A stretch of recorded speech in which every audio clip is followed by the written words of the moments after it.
Vì người ta nói là yêu nhau thì về vấn đề về sinh lý, nhưng mà quý nhau về đồng tiền. Mà các ông có vợ dù là đẹp đến mấy chăng nữa hoặc là xấu đến mấy chăng nữa, nhưng mà ông không đáp ứng được cái vấn đề sinh lý cho người ta thì người ta cũng phải đi. Tên tôi là Dương Văn Chuốt, năm nay là 72 tuổi. Nghề nghiệp của tôi là nghề nghiệp làm ruộng, mà chế tạo về cơ khí. Ai bảo cái gì thì làm cái đấy. Nói chung là tất cả về bất động sản, cái gì tôi cũng làm. Giáo viên lái xe, ai nhờ cái gì thì làm cái đấy. Vâng ạ, con cảm ơn chú. Và khi mà tới đây thì như con nói đấy, con đang rất là thắc mắc, không biết là cái thông tin mà mọi người đồn thổi trên mạng là chú là một người đàn ông mà có nhiều vợ con nhất Việt Nam khi mà có tới 27 người con và 10 bà vợ, thì thông tin này có chính xác không chú? Không, nói chung là nó phải là chính xác, phải có thì mới nói được. Thế bởi tôi nói chung là tất cả là đi 11 vợ, mà 30 đứa con, 18 đứa con trai, trong đó có một đứa con nuôi, với này 12 đứa con gái, là tổng cộng là đi 30 đứa. Wow, như vậy là 11 người vợ và 30 người con. Thì bây cháu hỏi thật là đông vợ đông con như thế thì chú có nhớ hết mặt của từng bà và từng người con của mình không? Không, con thì báo cáo với là tôi thì tôi nhớ toàn bộ, là coi như là vợ và con tôi nhớ hết. Thế mà vợ trẻ nhất thì sinh năm 98. Nó vừa mới sinh 3, nó ở trong thành phố Hội An. Như vậy là vợ trẻ nhất sinh năm 98. 98. Thế bây con hỏi chú một câu thật lòng này. Vâng. Là trong 11 bà vợ của chú đi, Vâng, thì chú yêu quý bà nào nhất? chợ như nhau hết toàn bộ. Tất cả đều là công bằng. Toàn bộ là giống nhau, chứ cũng chả có bao giờ là tôi coi cái bà này hơn bà kia. Chú ơi, có một cái điều này nó rất là tế nhị nhá. Cái này là con xin phép rồi con mới hỏi đó. Đó là cái việc mà chú có tới 11 bà vợ thì chuyện chăn gối của mình như thế nào và chú có bí quyết gì hay không ạ? Cái bí quyết này thì nói chung là tôi biết cái ông Nguyễn Hữu Trọng này cách đây là hơn 10 năm rồi. Là lý do là thực tế là tôi xem ở trong mạng. Thì thấy ông ấy lấy vợ kém ông ấy là 52 tuổi. Thế tôi mới tìm hiểu ra thì ông ấy lại 83 tuổi, tôi bảo ông 83 tuổi này lấy làm cái gì? Thế là ngồi tôi lại đọc nướt lại này, thấy vẫn ông Nguyễn Hữu Trọng với bà Thoan lấy nhau thì lại đẻ được đứa con gái đầu tiên, ông ấy là 83. Ở năm bây giờ là ông ấy 83 tuổi. Thế là đâu vào khoảng 3 hay là 4 năm gì đó thì ông lại sinh tiếp được một người con trai nữa. Thế mình lý do thì ông này rất là nhiều tuổi mà ông vẫn có thể này sinh sản là con cái, thì ông nhờ về cái gì? Thế nên tôi mới thấy là thắc mắc ở chỗ đấy, tôi mới tìm hiểu. Thế hóa ra như thế là ông ấy ra một cái dược liệu như thế này là Trường Xuân Vương. Thế tôi bảo thế thì thử xem. Là tôi thì nói chung là con cái thì đầy đủ rồi, nhưng mà sinh lý lúc bây giờ là yếu, vì là tuổi nó lớn mà. Thế thì tôi mới tìm hiểu ra thì thấy ra là ông ấy sử dụng cái sản phẩm là Trường Xuân Vương. Cái sản phẩm này thì chính ông Nguyễn Hữu Trọng là ông ấy tự chế ra. Thế cho nên là tôi mới tin tưởng, là tôi thế là từ cơ thế là tôi mua và tôi sử dụng. Thế mà từ khi sử dụng cái Trường Xuân Vương của ông Trọng này là tôi thấy là nó rất tốt. Nói chung là vẫn cứ tất cả là tôi vẫn cứ chiều được các bà vợ. Thế trên đời nói chung là người ta phải yêu nhau thì là về sinh lý, mà quý nhau đồng tiền. Mà không có cái đấy, nói thẳng ra vợ dù con mình có vợ đẹp đến mấy chăng nữa, nhưng mà cái sức khỏe không đáp ứng được thì nó cũng bỏ. Dạ vâng ạ. Nó cũng bỏ, nó chẳng thấy đó, nó chờ ở đâu. Đấy vâng. Cho nên tôi nói rất thật mà. Thế bây giờ chú có thể cho cháu xem và cho quý vị xem cái sản phẩm là người bạn đồng hành cùng với chú được không ạ? Đây tôi lấy. Đây là sản phẩm Trường Xuân Vương mà chú nói đúng không ạ? Vâng, đây là sản phẩm của Trường Xuân Vương của ông Nguyễn Hữu Trọng đây. Chú ơi, vậy thì sau một thời gian mà chú sử dụng sản phẩm Trường Xuân Vương này đó chú, thì chú cảm nhận như thế nào về sản phẩm? Cái sản phẩm Trường Xuân Vương này, từ khi tôi sử dụng thì tôi thấy sức khỏe rất tốt. Chung là ngủ tốt, mà về bên đây sinh lý cũng rất tốt. Thì so với cái sản phẩm khác thì tôi thấy nó tốt rất nhiều, tốt hơn rất là nhiều. Con cảm ơn câu chuyện của chú và chúc cho chú sẽ có thật nhiều sức khỏe để mà có thể cân bằng giữa các bà vợ và những đứa con của mình của chú nhé. Vâng ạ, thế tôi cảm ơn. Tôi là bạn ông Chuốt, anh em chơi với nhau mấy chục năm rồi. Thế vừa rồi nghe được tin mọi người cứ kháo nhau rồi ca ngợi ông ấy có đến 11 vợ, đến 30 người con. Thực ra ông ấy thì là người rất nhỏ nhắn bình thường, không có gì cả. Thế thì tôi mới hỏi ông ấy là ông có bí quyết gì mà giữ được sức khỏe và phong độ để phục vụ 11 bà vợ mà lúc nào gia đình cũng vui vẻ và hạnh phúc. Thì ông ấy bảo tôi là ông đã dùng sản phẩm Trường Xuân Vương, một sản phẩm rất tốt cho sinh lý của nam. Thế thì được chia sẻ thông tin đấy và tôi cũng đã mua sản phẩm này. Sau khi dùng sản phẩm Trường Xuân Vương này tôi thấy sức khỏe được cải thiện rõ rệt, giảm tiểu đêm, ăn ngon, ngủ yên.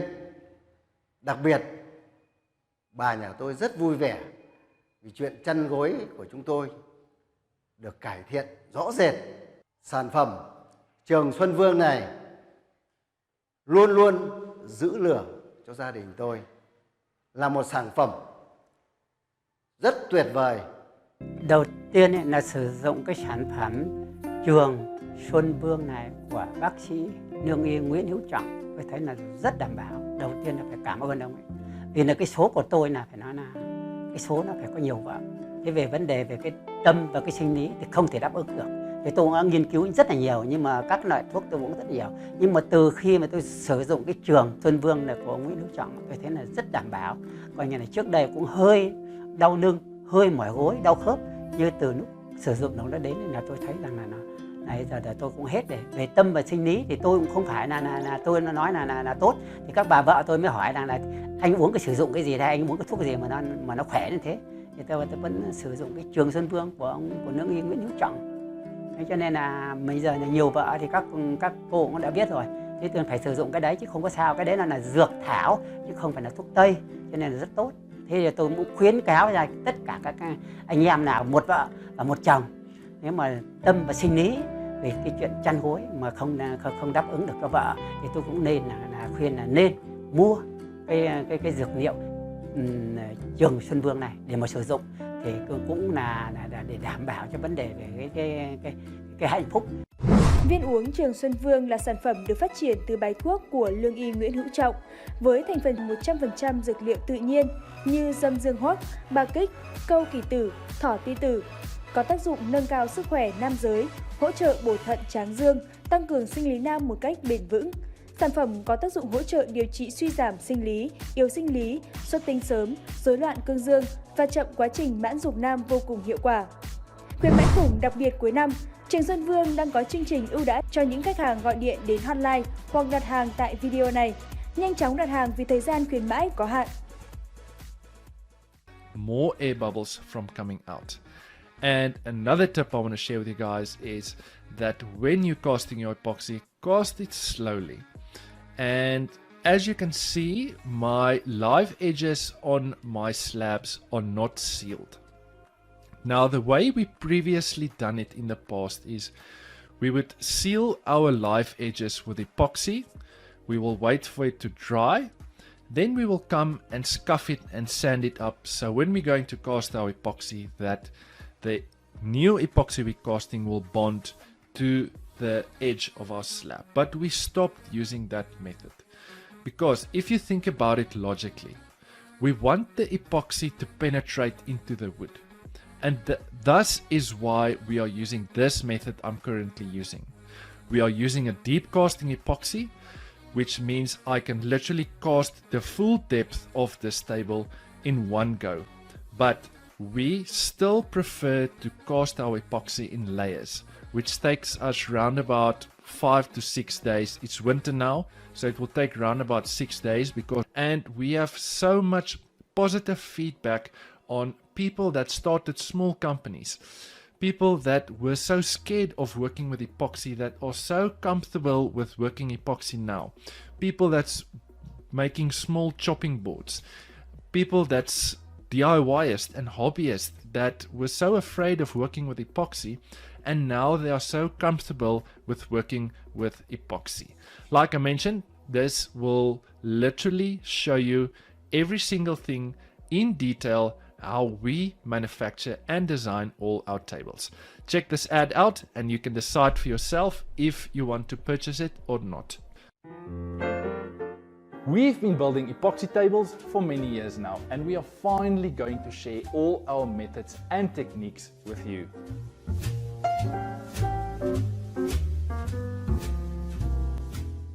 My name is Greg, and I am going to show you how to build the perfect epoxy table.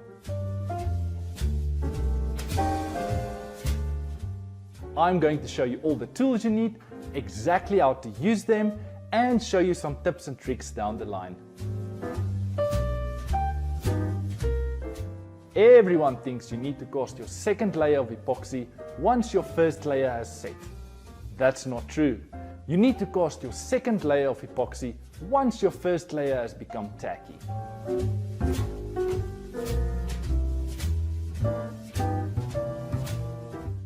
This masterclass has been designed for all woodworkers, from your beginner all the way up to your experts.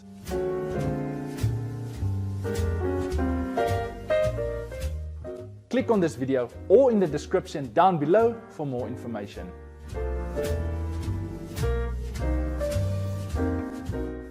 So the prices for the course will go up by next month. So you guys must probably have another week left. Then the course will double in price. So make sure you go and check it out before the prices go up. Continuing with the video, like I mentioned before, we are using a deep casting epoxy, which technically we can cast the whole table in one go. But what we found is that casting in layers, we are still using a deep casting epoxy, but casting the table over the course of say 5 to 6 days, casting a total amount of, depending on the thickness of the slab, we will cast around about five layers we will cast, and we found that this reduces the amount of bubbles we have. Remember, we don't going to sand all the way up to 1500 grit. And the last step before we're going to oil is just to give our table a good clean. Now I am using my polish machine. Now trust me, this is not to polish the table. This is just to remove that last white dust particles the sander makes, and this is quite crucial, and we found that this method is the best method in removing the last dust particles. Apologies. The last step before we're going to oil, we are going to add our signature to our tables. Now we are super proud of our brand, and as you can see, it's obviously not DIY with Greg. We actually do have a custom fabricator company called Craft House, which we focus on bespoke, luxury, handcrafted South African furniture. Now, this is the part I want to show you guys. We are using Odis oil, and we will start with the Odis oil Super Duper. And we did add a little bit of the espresso powder, which will make the oil slightly browner.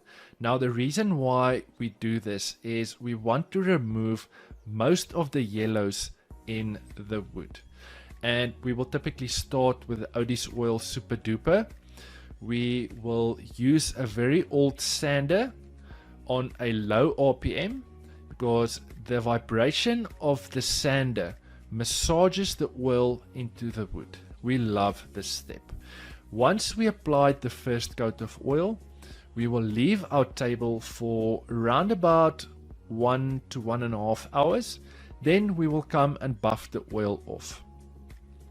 Coming back the next day, around about 24 to 30 hours later, then we will come and apply the original Odis oil.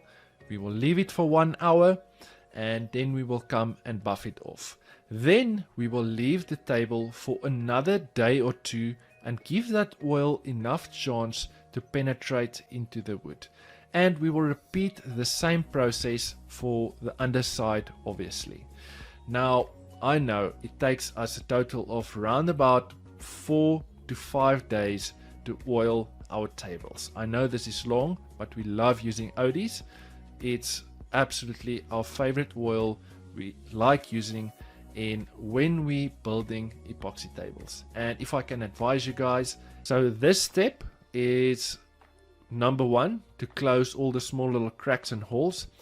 And I'm putting a very thick coat of epoxy on, because I want the coat of epoxy to penetrate into the wood. This is also going to help to seal the wood long term if the wood decides to shrink or expand in different climate situations where the table is going to be. We haven't done this step previously, but we found this seals the wood, and it's definitely going to prevent the wood from moving if there's a very thin layer that's going to penetrate into the wood. And you will see once you're going to apply your layer of epoxy over the complete surface of your table, you will continuously have to come back and close the small little cracks and holes, because the epoxy is going to penetrate into that crack, and then you're going to have to come and fill that crack afterwards. And so for the holes as well. This is quite crucial in your build to get the perfect surface and to get the perfect finish at the end of your project. So once we are done with this step, we will leave this top coat of epoxy for around about 2 days to give it time to penetrate into the wood and give it time to get extremely hard. Now, it's also important to know that the epoxy we're using, that we casted the table, and the epoxy we are using now to apply the top coat is 2 different types of epoxy. If you are going to use deep casting epoxy for this top coat I'm applying now, you are most probably gonna wait 3 to 5 days for that epoxy to cure, because deep casting epoxy is not designed to be casted in a thin layer. It's designed to be casted in a thick layer. That is quite crucial. And as you can see, I am busy closing all the small little cracks and holes, because the epoxy keeps on going into the cracks, and this is quite an irritating step, and you have to start this in the morning, because you're continuously going to come back and fill that crack. Otherwise, if you're going to do it just before you go home, you'll come back the next day and you will find that that crack is still open. And it's also quite crucial to come with your gas torch and torch all the small little bubbles that will occur once you're going to apply this thin layer of epoxy over your wooden section of your table.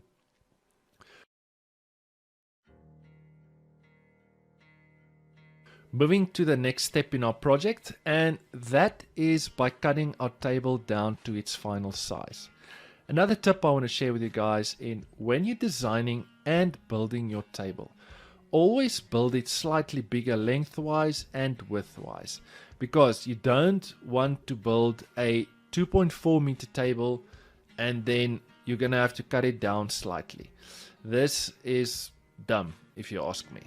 So once you cut your first line on the longer edge of your table, we will take that measurement and copy it to the other side to make sure that the 2 longer sides of our table is exactly parallel. And then after, we will come and square the smaller edges of our table off with a square. This is quite crucial. Don't start with your smaller edges of your table. Always start with the longer edges. We found that previously we done a table and we started cutting the shorter edges of our table and we struggled to get the table square. So start with the longer edges of your table. And for this step, I am using my HK85 track saw. And as you can see, I must probably got like 10 to 15 mil left on the thickness of my table, which meaning my table was a total of 60 millimeters thick. In the center of this video, where I'm going to do some more explanation on a epoxy masterclass we are presenting for people that wants to start building epoxy tables. Now I'm just busy mixing my part A resin and my part B hardener together, and it's quite critical to get your ratios absolutely 100%. You don't want a mistake at this part. Another tip I want to share with you guys is in mixing your colors. The specific client asked for a transparent blue color, and it's quite critical in each batch of epoxy you're mixing that you add the exact same amount of drops in to have consistent color scheme. Now I'm just busy testing out our new tool in our shop, and that is a vacuum chamber. And I honestly do have to say that this changed the way we build tables. This method is literally removing all the air bubbles from your epoxy. It was quite expensive, but definitely an investment for our company. Now, busy casting the epoxy, you will see as we cast more layers after one another, you will see the colors will become darker on the blue. And another tip I want to share with you guys, when you're going to pour your epoxy, pour it on a ridge, on an edge of your table. This will prevent it's difficult to remove the marks the underside of the router makes on the epoxy section. The next step in our project is to continue sanding. Now, this is also a very crucial part in which oil you're going to end up using for your table. If you're going to use Rubio Monocoat, you can only sand your wooden section to 180 grit. Now for us, we are using Odie's oil, which means we can sand to any grit our heart desires, which means that we can sand our wood and our epoxy to 400 grit. And the reason we are sanding to 400 grit sandpaper is because we want a frost smoky finish on our table. If we are going to do a high gloss finish, we are obviously seal our live edges. So you will always have small micro bubbles on the edge of your slab. This is why we cast in layers, because deep casting epoxy obviously takes longer to cure. And this helps us to remove 98% of all our air bubbles. Now, taking the table to one of our suppliers' shop, which he has a massive CNC machine. Now, we are obviously not in a position to purchase a CNC machine because it's truly really expensive. So for a small cost, we just take it to our supplier.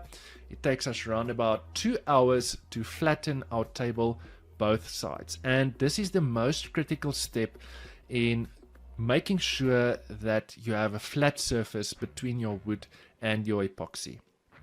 Now, the way we previously done it, I think we only done it once or twice way at the start when we started manufacturing epoxy tables, is we would have done it manually with a router sled. Now, there's nothing wrong with it, but we found that it's so messy and it takes us just too much time in getting our surface flat, and that's why we don't waste our time anymore. We just pay the small fee, and doing it on a CNC machine is just way faster, and it saves us so much time in completing this project. Having the table back in my shop, we are going to start sanding with our Festool Rotex machine in the Rotex setting. Now, the Rotex setting is like a belt sander setting, but it's not as aggressive as a belt sander. This step is to remove all the CNC lines the CNC machine made. You will see on the table there's so many lines, and the 80 grit sandpaper is going to remove all those lines. This step is quite critical for the next step that's going to follow in our build.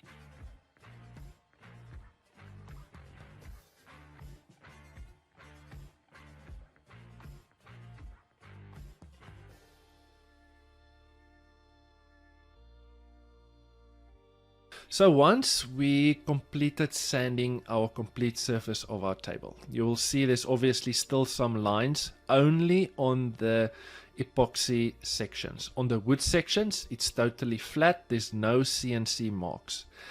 You have to come with your airbrush and remove all the last dust particles in all the small little cracks and holes. Then we go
if you're not using Odys, just give it a try. Now, we are not sponsored by them, but we just love using the oil overall. And just see how this epoxy and the live edge on the inside just pops when we're going to apply this oil. It's absolutely beautiful. Now, before I'm going to leave you guys with the final product, I have to ask you guys, if you enjoyed this video and you enjoyed the content and you did learn something new from us, give this video a thumbs up. Make sure you subscribe to the channel. Make sure you leave a comment down below. What do you think of this table and what would you have done differently? By subscribing to our channel, it's honestly just helping us to grow and helping us to produce more content for you and for everyone out there that wants to build DIY projects and help you guys in building them successfully. I hope you guys enjoy the final product, and make sure you check out our online epoxy masterclass, and you guys can also go and follow us on social media, Facebook, Instagram, and sorry, we don't have TikTok. We had TikTok, but not anymore. And yeah, I hope you guys enjoyed this video. I'll see you next week with another super cool project. Thanks guys. Cheers.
The epoxy takes longer to cure. And this is a massive tip I want to share with you guys in casting the next layer. As you can see, the layer I'm busy tapping now is tacky. It's like a toffee, but it's still not a liquid form. And this is absolutely the best method we found in casting the next layer of epoxy. Instead of waiting for that layer to dry and sand it and then cast your next layer, we will wait for the perfect timing once the layer you just casted becomes tacky, that you cast your next layer. That bond between the two layers are absolutely the best bond you will ever get. So there's something I want to share with you guys in something we've been working extremely hard on. And that is by compiling a complete epoxy online masterclass.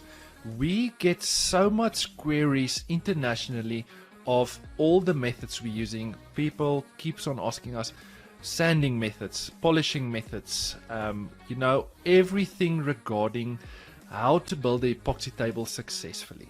So we took the liberty in designing and filming a full 3-hour online course which you can watch in your own time, exactly how we manufacture and design epoxy tables.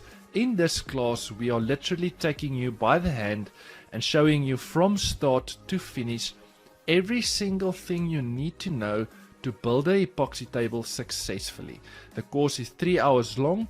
I am going to leave a link down in the description of this video where you can go to our website and where you can purchase this online epoxy masterclass. I think there's more than 1,000 people that already purchased the class. Moving to the next part in our project, and that was to mark for the steel base, to fasten threaded inserts from the underside And this is also a crucial step. Don't use screws or anything to fasten your steel base to the underside of your table. Just use threaded inserts. It's really easy to insert them. You can buy this online. I think we literally only have 1 or 2 shops in South Africa that sells decent threaded inserts. Moving to the next part in our project, and that is by giving our table on top and at the bottom a small 45-degree chamfer. Now we really try to keep this chamfer as small as possible because we do want to keep the thickness of the table. We don't want to go and cut too bigger of chamfers because I feel it takes away from the thickness of the table. And another tip I want to share with you guys in when you're going to router your edges, sand your table up to 180 grit. Then you come and give your table a chamfered edge, and then you continue sanding your table, because you will see the router will obviously make marks on the epoxy section of your table, and the bearing of the router will make a small little groove on the side of your table. A groove, not deep, it literally just makes a line that you have to come and sand afterwards. This is quite critical. We found that when we sand it into high grits,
were happy with it. With this specific project, we took almost, I would say, estimate around about 3 hours just to design this table. And I honestly do have to say that this table came out absolutely stunning. The specific wood species we are using for this project is called Matumi, because we always get queries internationally for all the tables we build. People always want to know what wood species we are using. So it's called Matumi, and unfortunately for all the international viewers, this is only locally sourced from South Africa. It comes more from Tsenin world up all the way into Botswana, going up all the way into Africa. It's one of the most popular wood species to build epoxy tables in our country. And I honestly do have to say the design came out magnificent. Also, another tip I want to share with you guys, what I'm busy doing now, is something we normally don't record on video. And before you're going to place your slabs into the mold, always make sure to airbrush them to remove all the dust particles from your slab. Also remember to wipe your wood off, because there will always be smaller dust particles that you need to remove before you're going to cast your epoxy. Now we're just busy placing all our pieces of wood into our mold we just built. And I know I'm most probably going to get some critics for this step, but we found in removing all the dust particles before we're going to cast our epoxy, we just use a leaf blower, because there's enormous amount of air that comes out that goes into all the small little cracks and holes that will remove the last dust particles. Now I'm just busy calculating the amount of epoxy we're going to use, and this was a really tricky calculation because there was a lot of bends, twists and turns, height differences, but at the end it's not that difficult of a calculation to make. It's really simple if you don't complicate things too much. It's a simple calculation of length times width times height, and I will go more into detail on this, tips and tricks down the line. Hopefully by the end of this video you will also be able to build a epoxy table successfully. It's obviously not that simple, but we are going to give you our most valuable insight of designing and manufacturing epoxy tables successfully. And you guys do want to stick around until the middle part of this video, because we got a really important announcement we want to share with all the hobbyists, the DIYers, and for all the people that wants to start the epoxy company but don't know where to start. Maybe you are a master already, but there might be some things in this project that you can take and learn from us. We are also continuously always seeking new methods, new techniques, speaking to new suppliers internationally, and see how we can better our methods and techniques of building epoxy tables. I honestly think that there's always room for improvement, and I currently think that the methods we are currently using is the absolute best, but I can guarantee you that most probably by the near future there will always be smaller things in our shop we will change, just to make life easier for us and to make the design and manufacturing of building epoxy tables easier for us. And you guys do want to stick around till around about the middle part of this video, because there's a really important announcement we want to share with all the hobbyists, the DIYers, and for all the people that wants to start a company but don't know where to start. And you guys do want to stick around till the end to see how this masterpiece came out. Now, starting this week's project off, we are going to build something unique, something special, something the client asked us that they don't want a traditional epoxy river table. They wanted something different, something funky. And that's where the design part of this project was really tricky. I think we took, normally when we design epoxy tables, we will take around about half an hour to an hour to design the layout. We will send it to the client and they want to mix a separate small batch of epoxy, because 90% of all the slabs we receive from the kiln dry is really dry. I would say it's around about 10% in moisture, and this means that there's a lot of cracks that occurs in the wood, and we obviously have to close this. Now this is where the next step is quite crucial, because you do want to close all that small little cracks and holes and imperfection on the top and the bottom of your table. It's quite critical to finish the bottom of your table exactly the same as your top of the table, because the client obviously pays premium prices for the table, and you don't want to give him something that you haven't done in a perfect way.